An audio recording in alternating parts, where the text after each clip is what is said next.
بسم اللہ الرحمن الرحیم والصلاة والسلام علی رسول اللہ وعلی آلہ واصحابہ اجمعین اما بعد۔ روایت ہے حدثنا مسدد کے حوالے سے، سمعت ابا ہریرہ رضی اللہ عنہ یخبر عن النبی صلی اللہ علیہ وسلم قال احتج آدم وموسیٰ فقال موسى يا آدم أنت أبونا خيبتنا وأخرجتنا من الجنة فقال آدم أنت موسى اصطفاك الله بكلامه وخط لك بيده التوراة تلومني على أمر قدره علي قبل أن يخلقني ب40 سنة فحج آدم موسى عليهما الصلاة والسلام۔ قال أحمد بن صالح عن عمرو عن طاووس سمع أبا هريرة رضی اللہ تعالی عنہ۔ یہ حدیث کا نام حدیث کی دنیا میں محاج آدم و موسیٰ سے مشہور ہے۔ حضرت آدم اور موسیٰ کے درمیان محاجہ، دلیل ہوئی، مناظرہ اور طلب حجت۔ حضرت موسیٰ علیہ السلام نے اس کا آغاز کیا۔ حضرت موسیٰ علیہ السلام نے عرض کیا کہ اے آدم، آپ ہمارے ابو ہیں، آپ نے عجیب ہمیں نقصان میں ڈال دیا، یعنی جنت سے نکلوایا شجرہ کھا کر۔ اگر آپ سے یہ کوتاہی نہ ہوتی تو ہم دنیا میں آ کر یہ جھمیلوں میں اور بنی اسرائیل کے ساتھ کی ان سب مصیبتوں میں مبتلا نہ ہوتے۔ یہ میں روایت بالمعنی ترجمہ کر رہا ہوں۔ اس پر حضرت آدم علیہ السلام نے فرمایا کہ تم وہی موسیٰ ہو جنہیں اللہ نے اپنی ہم کلامی کے لیے انتخاب فرمایا اور تمہارے لیے تورات اپنے ہاتھ سے لکھی۔ یہ لفظ اس لیے فرمایا، بیچ میں آپ کو بڑھانا پڑے گا، کہ تورات اس نے اپنے ہاتھ سے تمہارے لیے لکھی۔ اس تورات میں تقدیر کا تذکرہ ہے، تقدیر پر ایمان لانے کا حکم ہے۔ تو تم مجھ کو ایسے کام پر کیوں ملامت کر رہے ہو جس کو اللہ نے میرے لیے مجھ کو پیدا کرنے کے 40 سال پہلے مقدر کر رکھا تھا۔ یہ ترجمۃ الباب ہے۔ حضرت آدم علیہ السلام کا یہ جواب سن کر سیدنا موسیٰ خاموش ہو گئے۔ حضور فرما رہے ہیں کہ اس گفتگو میں آدم موسیٰ پر غالب آ گئے، کیوں کہ آدم علیہ السلام نے تقدیر کا حوالہ دیا۔ ایمان بالقدر تمام نبیوں اور امتوں میں متفق علیہ مسئلہ ہے۔ اب یہ تو ہو گیا ترجمہ، تشریح سنیے۔ یہ محاجہ آدم و موسیٰ میں کہاں ہوا؟ یہ حجت، یہ مناظرہ کہاں ہوا؟ ایک قول تو یہ ہے کہ یہ روحانی محاجہ تھا، عالم برزخ یا عالم ارواح میں۔ مسلم شریف کی روایت سے تو ایسا ہی لگ رہا ہے، اس لیے کہ مسلم کی روایت میں ایک لفظ آیا، بچوں سنو، احتج آدم و موسیٰ عند ربہما، یا عند ربہما کا لفظ آیا۔ مرقات المفاتیح والے لکھتے ہیں کہ اس میں بھی کوئی استبعاد نہیں کہ یہ محاجہ جسمانی ہو، اس طور پر کہ آدم و موسیٰ دونوں کے انتقال کے بعد اللہ نے ان کو زندہ کیا ہو اور پھر ان دونوں میں آپس میں مناظرہ ہوا ہو۔ تیسری ایک شق یہ بھی ہے کہ موسیٰ علیہ السلام کی زندگی میں حضرت آدم کو زندہ کیا گیا ہو، اور چوتھی ایک بات بھی بعض محدثین نے لکھی کہ یہ محاجہ تب ہوا تھا جب دونوں کی روحیں آسمان میں ملاقات کر رہی تھیں۔ بہرحال حضور نے فرمایا ہمارے لیے یقین رکھنا ضروری ہے، اور یہ چاروں جواب معقول ہیں اور منقولات کی روشنی میں ہے۔ دونوں میں محاجہ ہوا۔ حضرت آدم علیہ السلام نے یہ جو فرمایا کہ اللہ نے میرے لیے یہ اکل شجرہ میرے پیدا کرنے کے 40 سال پہلے لکھ دیا تھا تقدیر میں، وہ جو حدیث تم لوگوں نے پڑھی 2-4 دن پہلے کہ اللہ نے تمام کی تقدیر ان کے پیدا کرنے کے 40 سال پہلے لکھی ہوئی ہے۔ ترمذی کی روایت میں یہ ہے کہ میرے لیے یہ مقدر کیا جا چکا تھا سماوات و ارض کے بھی پیدا کرنے سے پہلے۔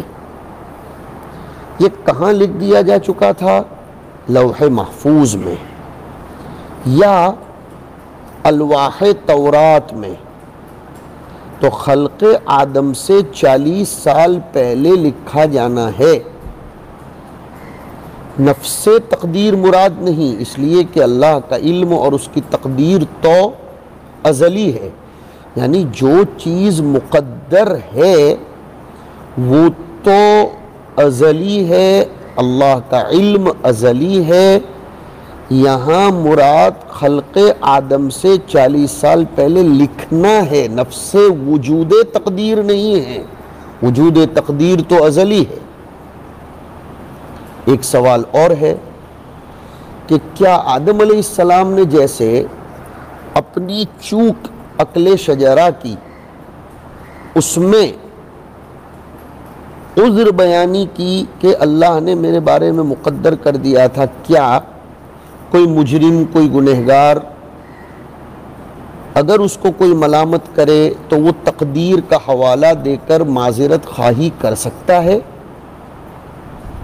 یعنی ہر آدمی گناہ کرنے کے بعد یہ کہے گا کہ مجھ سے یہ گناہ اس لیے ہو گیا کہ اللہ نے ہی میرے بارے میں لکھا تھا؟ شاندار جواب یہ دیا ہے کہ اس دنیا میں تو یہ عذر بیانی جائز نہیں ہے، اس لیے کہ یہ دنیا دار التکلیف، دار العمل ہے، اور یہاں پر عصیان کے نتیجے میں ملامت مفید، ناصح، واعظ اور مذکر بنے گی۔ یہ جو محاجہ تھا آدم و موسیٰ کے درمیان وہ اس عالم میں پیش نہیں آیا، بلکہ دونوں کے انتقال کے بعد راجح قول کے مطابق عالم علوی میں، اوپر کی دنیا میں، اور وہ دار التکلیف نہیں ہے، وہاں تقدیر کو عذر میں پیش کیا جا سکتا ہے۔ اور یہ بھی تو یاد رکھو کہ اس گناہ کی معافی کا اعلان اللہ کی طرف سے ہو چکا ہے۔ وَعَصَىٰ آدَمُ رَبَّهُ فَغَوَىٰ ثُمَّ اجْتَبَاهُ رَبُّهُ فَتَابَ عَلَيْهِ وَهَدَىٰ۔ تو اب اگر کسی کی گناہ کی معافی کا اعلان ہو چکا ہو تو پھر اس کو ملامت کرنا یہ تو بے محل ہے، کوئی فائدہ نہیں۔ ایک جواب یہ بھی ہے کہ حضرت آدم نے اپنے گناہ کی اور اپنی کوتاہی کی نفی کہاں کی؟ انہوں نے تو یہ واقعہ پیش آنے میں اللہ کی کیا مصلحت اور حکمت تھی وہ بیان کی ہے۔ حضرت شیخ رحمۃ اللہ علیہ اور ایک بات فرماتے ہیں کہ جس جنت سے آدم علیہ السلام کو نکالا گیا یہ وہی جنت ہے جس کا ذکر عام آیتوں میں اور حدیثوں میں ہے، یا اور کوئی جنت ہے؟ یہ ایک مستقل بحث ہے۔ حضرت نے الیواقیت والجواہر، حجت اللہ البالغہ وغیرہ کے حوالے سے لکھا ہے کہ جنتیں دو ہیں، ایک حقیقی اور ایک مثالی۔ علامہ ادریس کاندلوی بھی اس بحث کو چھیڑے ہوئے ہیں، دلائل اور قرائن سے یہی ثابت کر رہے ہیں کہ آدم کو اسی جنت سے نکالا گیا تھا جو جنت ہم جانتے پہچانتے معروف ہے ہمارے نزدیک کتاب و سنت کے آثار و دلائل و نصوص سے۔ اس جنت سے زمین کا کوئی باغ مراد نہیں ہے، جیسے بعض لوگ مغالطے میں ہیں کہ آدم علیہ السلام کو جس جنت میں رہنے کا حکم دیا گیا تھا وہ دنیا ہی کے باغوں میں سے کوئی گھنا اور گنجان باغ تھا، غلط ہے۔ باقی یہ اشکال کہ جنت میں داخل ہونے کے بعد پھر وہاں سے خروج نہیں ہوگا تو آدم کا خروج کیسے ہوا، تو اس کا جواب معلوم ہونا چاہیے کہ داخل ہونے کے بعد خروج نہ ہونا یہ اس وقت ہوگا جو دخول قیامت کے قائم ہونے کے بعد ہوگا، اس دخول کے بعد کوئی خروج نہیں ہوگا۔ آدم علیہ السلام نے جو جواب موسیٰ کو دیا وہی جواب انہوں نے اللہ کے عتاب کے وقت کیوں نہیں عرض کیا؟ تو اس کا جواب یہ ہے کہ جس وقت کا یہ واقعہ ہے وہ وقت ان کے مکلف ہونے کا زمانہ تھا. اللہ تعالیٰ نے جب ان کی گرفت کی اور انہیں زمین پر اتارا تو اس وقت تو وہ مکلف تھے، اور موسیٰ نے جب یہ سوال کیا تو اس وقت وہ دار التکلیف یا حالت التکلیف سے باہر آ چکے تھے. اور ایک بات یہ بھی تو ہے کہ ایک گفتگو وہ ہے کہ ایک بندہ دوسرے بندے سے کر رہا ہوتا ہے، اور ایک گفتگو وہ ہے جو مخلوق کی خالق کے ساتھ ہو رہی ہو. ایک کو دوسرے پر قیاس کیا جا سکتا نہیں ہے. ہم طلباء ایک دوسرے کے سامنے کوئی معذرت پیش کریں، ضروری نہیں ہے کہ وہی معذرت ہم احاطہ آفس احاطہ دفتر میں بھی کریں. جی ہاں، لہذا ایک کو دوسرے پر قیاس کیا نہیں جا سکتا. خاص جواب تو یہی یاد رکھیے کہ نشأت دنیا میں یہ اعتذار نہیں چلتا، اس لیے کہ خوب توجہ سے سنیے، اگر ہم دنیا میں گناہوں کے صدور پر، معصیتوں کے صدور پر یہ معذرت کرتے رہیں تو ابطال تکلیف لازم آئے گا. آخرت میں یہ اعتذار درست ہے اس لیے کہ وہاں بقائے تکلیف کا عدم ہو چکا ہے. اب وہ جگہ الزام کی ہے ہی نہیں. یہ تو ہو گئی روایت. آگے تفسیرہ کر رہے ہیں. قال احمد بن صالح عن عمر عن طاؤوس سمع ابا ہریرہ رضی اللہ تعالی عنہ. قال احمد بن صالح عن عمر عن طاؤوس انہ سمع ابا ہریرہ. تو اب یہ دو روایتوں کے درمیان فرق یہ ہے کہ مسدد نے سماعاً روایت کی ہے یہ کہہ کر کہ عن عمرو بن دینار انہ سمع طاؤوسا، اور احمد بن صالح نے صیغہ عن سے روایت کیا ہے عن عمرو عن طاؤوس کہہ کر. مصنف حدیث کے دونوں طرق کی طرف اشارہ کرنا چاہ رہے ہیں. عمرو ابن دینار سمع طاؤوسا، ہمارے سامنے سماع کی صراحت ہے، لیکن دوسرا ایک طریق نقل کیا کہ احمد بن صالح کہتے ہیں ایک دوسرے طریق میں کہ عن عمرو عن طاؤوس سمع ابا ہریرہ رضی اللہ عنہ. اس کے بعد کی روایت بھی سن لیجئے. وبه قال حدثنا احمد بن صالح کے حوالے سے روایت جاری ہے ان عمر بن الخطاب رضی اللہ تعالی عنہ قال قال رسول اللہ صلی اللہ علیہ وسلم ان موسیٰ قال یا رب ارنا آدم الذي اخرجنا ونفسه من الجنة فاراه الله آدم فقال انت ابونا آدم فقال له آدم نعم قال انت الذي نفخ الله فيك من روحه وعلمك الاسماء كلها وامر الملائكة فسجدوا لك فقال نعم قال فما حملك على ان اخرجتنا ونفسك من الجنة قال له آدم ومن أنت قال أنا موسى قال أنت نبي بني إسرائيل الذي كلمك الله من وراء الحجاب لم يجعل بينك وبينه رسولا من خلقه قال نعم قال أفما وجدت أن ذلك كان في كتاب الله قبل أن أخلق قال نعم قال فبما تلومني في شيء سبق من الله تعالى فيه القضاء قبلي قال رسول الله صلى الله عليه وسلم عند ذلك فحج آدم موسى فحج آدم موسى علیہم الصلاۃ والسلام. یہ روایت وہی ہے جو اس سے پہلے آپ حضرات کے سامنے گزر چکی. نیز آدم علیہ الصلاۃ والسلام کے اکل شجرہ کے باب میں جلالین میں بہت تفصیل کے ساتھ ہم بتلا چکے ہیں. اس کی طرف بھی رجوع کرنا فائدے سے خالی نہیں بلکہ فائدے سے مالی ہوگا. ملأ یملؤ سے بات کر رہا ہوں. اس کے بعد کی روایت ہے حدثنا عبداللہ القعنبی.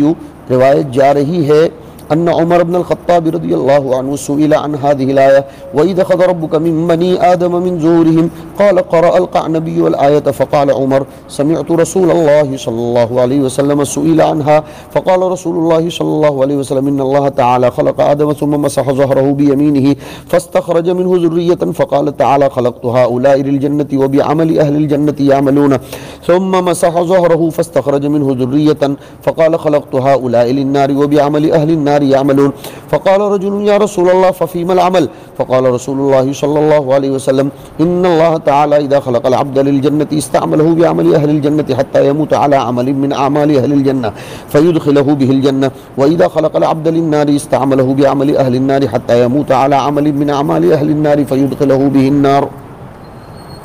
حضرت عمر رضی اللہ تعالیٰ عنہ اس آیت کے بارے میں وَإِذْ أَخَذَ رَبُّكَ مِنْ بَنِي آدم والی جو آیت ہے اس کی تفسیر کے بارے میں حضرت عمر سے پوچھا گیا تو انہوں نے فرمایا کہ میں نے حضور سے سنا تھا کہ ایک شخص نے سوال کیا تھا، اللہ نے آدم علیہ السلام کو جب پیدا فرما لیا تو اپنا دایاں ہاتھ ان کی پشت پر پھیرا اور ان کی پشت میں سے ان کی اولاد کو نکالا اور اس اولاد کے بارے میں یہ فرمایا جو اللہ کی مٹھی میں تھے ان کے بارے میں کہ میں نے ان کو جنت کے لیے پیدا کیا ہے اور یہ اہل جنت ہی کے عمل کریں گے، ان کو توفیق ہی ایسی دی جائے گی. اس کے بعد پھر دوبارہ ان کی پشت پر ہاتھ پھیرا اور اس طرح کچھ اور اولاد نکالی، فرمایا کہ ان کو میں نے جہنم کے لیے پیدا کیا اور یہ جہنمیوں والے ہی اعمال کریں گے. امام ترمذی بھی اس روایت کو لائے ہیں. آیت میں تو یہ ہے کہ اللہ نے اولاد آدم کی پشت سے ان کی اولاد کو نکالا. اس کا جواب یہ ہے کہ آیت کریمہ میں آدم مع اولاد ہی مراد ہے. حدیث میں آدم پر اکتفا کیا گیا اس لیے کہ وہ اصل ہے. یعنی آیت دیکھو وَإِذْ أَخَذَ رَبُّكَ مِن بَنِي آدَمَ مِن ظُهُورِهِمْ، اور روایت میں یہ ہے کہ ان اللہ خلق آدم ثم مسح ظہرہ بیمینہ. آدم کی پشت سے نکالنے کا یہ مطلب مت سمجھنا کہ تمام انسانوں کو براہ راست آدم کی پشت سے نکالا گیا، بلکہ جس ترتیب سے دنیا میں پیدا ہوتے ہیں اسی ترتیب سے واسطہ در واسطہ نکالا. آدم کی صلبی اولاد کو آدم سے، پھر اولاد آدم سے اولاد کی اولاد کو، اس طرح الاخر. ہر ایک ذریت کو، ذریت اصل میں ذرتن سے ہے، چونٹی کے برابر نکالا گیا. سب کے سب آدم کے سامنے موجود تھے. اللہ نے ان سے اقرار اور گواہی لی اپنی ربوبیت کی کہ الستو بربکم، اسی لیے تو اس کو عہد الستو کہتے ہیں. ان سب نے بلا کہا تھا، اقرار کیا تھا. جلالین میں تم نے پڑھا ہے کہ یہ واقعہ وادی نعمان میں پیش آیا تھا عرفے کے دن. اللہ نے ان کے لیے اپنی ربوبیت پر دلائل تک قائم کر دیے تھے اور باقاعدہ لوگوں کو سمجھ بوجھ عقل و شعور عنایت کیا تھا، زبردستی قبول نہیں کروایا تھا. سلف اس آیت کو اپنے ظاہری معنی پر محمول کرتے ہیں. خلف کہتے ہیں کہ حقیقت میں عہد الستو میں اخراج اور شہادت وغیرہ نہیں تھی، یہ علی سبیل التمثیل ہے، سمجھانے کے لیے. یہ ایک مستقل بحث ہے. اب ایک سوال یہ پیدا ہوتا ہے کہ کس جگہ یہ معاہدہ ہوا تھا. تو میں نے بتلا دیا، بطن نعمان، وادی نعمان میں، یہ عرفہ کے قریب ہے. کچھ لوگ کہتے ہیں سرزمین ہندوستان کے سرندیپ علاقے میں جہاں آدم علیہ السلام اتارے گئے تھے وغیرہ وغیرہ. دوسرا سوال یہ ہے کہ آدم کی پشت سے تمام ذریت کو کیسے نکالا. جواب آ چکا کہ مسح ظہر آدم و اخرج ذریتہ منہ کلہم کہیئت الذر. تیسرا جواب یہ ہے کہ پوری کی پوری ذریت نے بلا جواب کیسے دیا. کیا وہ زندہ اور عاقل تھے یا لسان حال سے جواب دیا. تو اس کے بارے میں ہم بتلا چکے کہ سلف کا ایک طریقہ ہے، ایک خلف کا ہے۔ سلف کہتے ہیں باقاعدہ لسان قال سے جواب دیا حالت حیات و حالت عقل میں، اور خلف کہتے ہیں کہ یہ سب ہے ہی نہیں، یہ تو برسبیل مجاز و تمثیل ہے۔ ایک سوال یہ ہے کہ جب سب نے بلا کہا تھا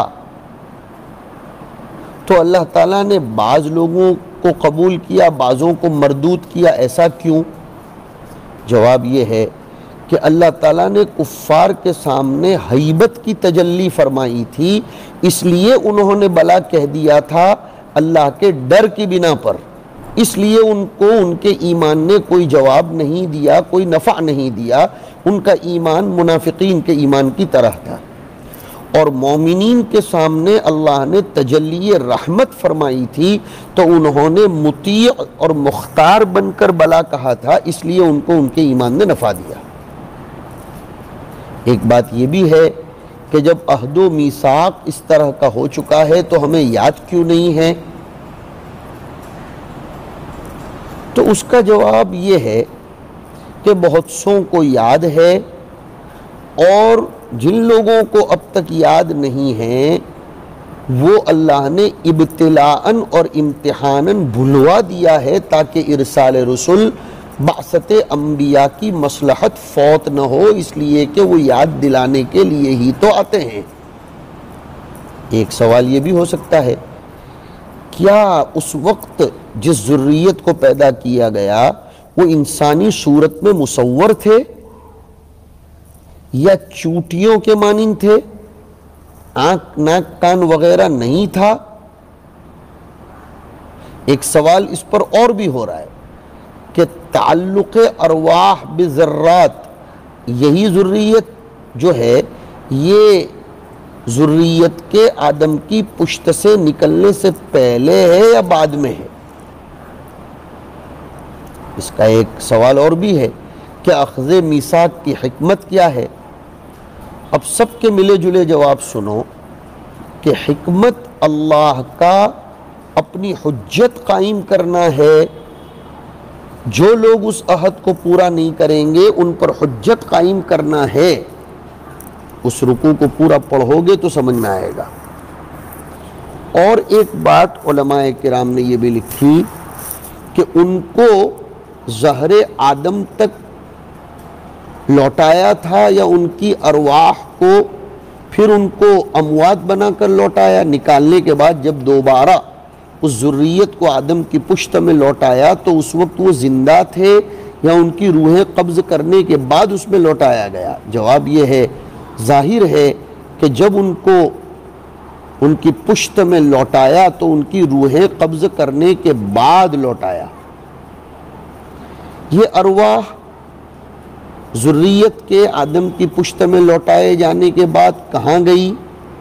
یہ مسئلہ خفیہ غامضہ ہے، اس میں زیادہ الجھنے کی ضرورت نہیں ہے، یہ سوال برائے سوال ہے۔ اب اس کا جواب تلاش کرنے کے لیے زیادہ ہمیں الجھنا نہیں چاہیے۔ بہت سی باتیں ایسی ہیں جو خدا تعالیٰ نے اپنے علم میں رکھی ہے، اس کی حکمت کے پیش نظر۔ وصلی اللہ علی النبی الکریم۔